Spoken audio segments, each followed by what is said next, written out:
அக்கா, பிரைத்தலாடுக்கா. இன்னைக்கு எங்கக்கா மேரி அக்கா வேணும் காணோம்? மேரிக்கா இன்னைக்கு அவங்க பிள்ளைங்க எல்லாம் வரேன்னு சொன்னாங்க.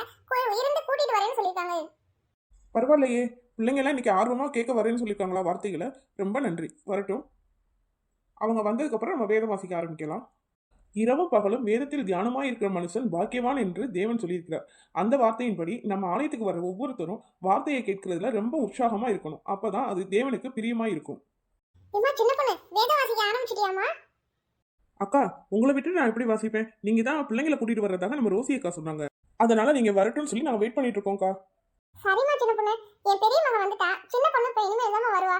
நம்ம வாசிக்க ஆரம்பிச்சிடலாம். பாப்பா, வந்து உட்காருமா. சரிங்க ஆண்டி. இன்னைக்கு நாம மத்தேயுல 2ஆம் அதிகாரம் வாசிக்க போறோம். ஏரோது ராஜாவின் நாட்களில் யூதேயாவில் உள்ள பெத்லகேமிலே இயேசு பிறந்த பொழுது கிழக்கிலிருந்து சாஸ்திரிகள் எருசலேமுக்கு வந்து, யூதருக்கு ராஜாவாக பிறந்திருக்கிறவர் எங்கே? கிழக்கிலே அவருடைய நட்சத்திரத்தை கண்டு அவரை பணிந்து கொள்ள வந்தோம் என்றார்கள். ஏரோது ராஜா அதை கேட்டபொழுது அவனும் அவனோடு கூட எருசலேம் நகரத்தார் அனைவரும் கலங்கினார்கள். அவன் பிரதான ஆசாரியர், ஜனத்தின் வேதபாரகர் எல்லாரையும் கூடி வரச் செய்து கிறிஸ்துவானவர் எங்கே பிறப்பார் என்று அவர்களிடத்தில் விசாரித்தான். அதற்கு அவர்கள், யூதேயாவில் உள்ள பெத்லகேமிலே பிறப்பார். அதேனென்றால், யூதேயா தேசத்தில் உள்ள பெத்லகேமே, யூதாவின் பிரபுக்களில் நீ சிறியதல்ல. என் ஜனமாகிய இஸ்ரவேலை ஆளும் பிரபு உன்னிடத்தில் இருந்து புறப்படுவார் என்று தீர்க்கதரிசினால் எழுதப்பட்டிருக்கிறது என்றார்கள். அப்பொழுது ஏரோது சாஸ்திரிகளை ரகசியமாய் அழைத்து நட்சத்திரம் காணப்பட்ட காலத்தை குறித்து அவர்களிடத்தில் திட்டமாய் விசாரித்து, நீங்கள் போய் பிள்ளையை குறித்து திட்டமாய் விசாரியுங்கள். நீங்கள் அதை கண்ட பின்பு நானும் வந்து அதை பணிந்து கொள்ளும்படி எனக்கு அறிவியுங்கள் என்று சொல்லி அவர்களை பெத்லகேமுக்கு அனுப்பினான். ராஜா சொன்னதை அவர்கள் கேட்டு போகையில், இதோ அவர்கள் கிழக்கிலே கண்ட நட்சத்திரம் பிள்ளை இருந்த ஸ்தலத்திற்கு மேல் வந்து நிற்கும் வரைக்கும் அவர்களுக்கு முன் சென்றது. அவர்கள் அந்த நட்சத்திரத்தை கண்டபோது மிகுந்த ஆனந்த சந்தோஷம் அடைந்தார்கள். அவர்கள் அந்த வீட்டுக்குள் பிரவேசித்து பிள்ளையையும் அதன் தாயாகிய மரியாளையும் கண்டு சாஷ்டாங்கமாய் விழுந்து அதை பணிந்து கொண்டு தங்கள் பொக்கிசங்களை திறந்து பொன்னையும் தூப வர்க்கத்தையும் வெள்ளை போலத்தையும் அதற்கு காணிக்கையாக வைத்தார்கள். பின்பு அவர்கள் ஏரோதினிடத்திற்கு திரும்பி போக வேண்டாம் என்று சொப்பனத்தில் தேவனால் எச்சரிக்கப்பட்டு வேறு வழியாய் தங்கள் தேசத்திற்கு திரும்பி போனார்கள். அவர்கள் போன பின்பு கர்த்தருடைய தூதன் சொப்பனத்தில் யோசேப்புக்கு காணப்பட்டு, ஏரோது பிள்ளையை கொலை செய்ய தேடுவான்.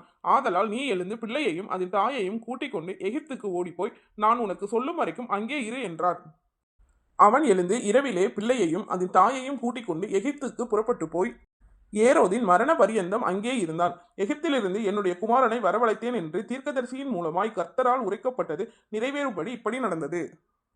அப்பொழுது ஏரோது தான் சாஸ்திரிகளால் வஞ்சிக்கப்பட்டதைக் கண்டு மிகுந்த கோபமடைந்து ஆட்களை அனுப்பி தான் சாஸ்திரிகளிடத்தில் திட்டமாய் விசாரித்த காலத்தின்படியே பெத்லகேமிலும் அதன் சகல எல்லைகளிலும் இருந்து 2 வயதுக்குட்பட்ட எல்லா ஆண் பிள்ளைகளையும் கொலை செய்தான்.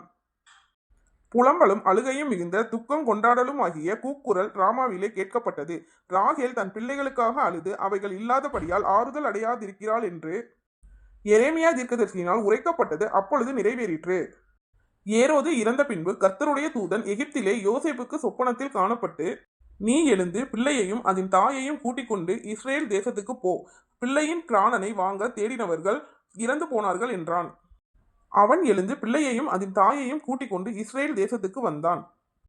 ஆகிலும் அர்கெலாயு தன் தகப்பனாகிய ஏரோதின் பட்டத்துக்கு வந்து யூதேயாவில் அரசாளுகிறான் என்று கேள்விப்பட்டு அங்கே போக பயந்தான். அப்பொழுது அவன் சொப்பனத்தில் தேவனால் எச்சரிக்கப்பட்டு கலிலேயா நாட்டின் புறங்களிலே விலகி போய் நாசரேத்து என்னும் ஊரிலே வந்து வாசம் பண்ணினான். நசரேயன் எண்ணப்படுவார் என்று தீர்க்கதரிசிகளால் உரைக்கப்பட்டது நிறைவேறும்படி இப்படி நடந்தது.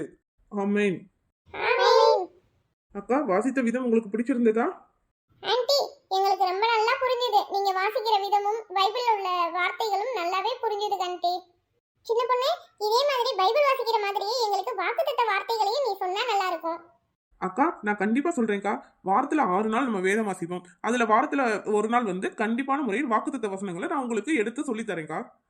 மக்களே, நீங்கள் என்னோட வீடியோக்கு ஆதரவு தரணும்னு நான் ரொம்ப தாழ்மையோடு கேட்டுக்கிறேன். இந்த வேத வார்த்தைகளை வந்து உங்கள்கிட்ட சேர்க்கிறதுக்கு எனக்கு ஒரு வாய்ப்பா அமைஞ்சிருக்கு. இதுக்கு நான் உங்களுக்கு நன்றி சொல்கிறேன். என்னுடைய வீடியோவிற்கு முழு ஆதரவு கொடுங்க மக்களே. இதே போல வாரத்துல ஒரு நாள் உங்களுக்கு நான் வாக்குத்தத்த வார்த்தைகளையும் வாசிச்சு காட்டுறேன் மக்களே.